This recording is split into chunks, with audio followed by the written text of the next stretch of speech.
Can you hear that? It's the sh sound. Say it with me.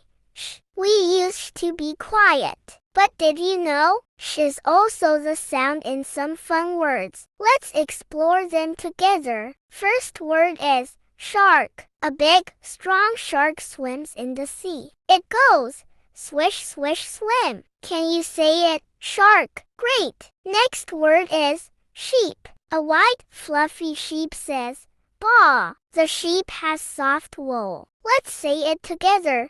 Sheep. Our last word is shoe. I have a red shoe and a blue shoe. I wear shoes to walk, jump, and dance. Say it with me. Shoe. Let's say them all again. Shark, sheep, shoe. Now it's your turn. What sound do they all start with? Sh. Yes, the sh sound. Let's play a game. Which one starts with sh? Is it shark or cat?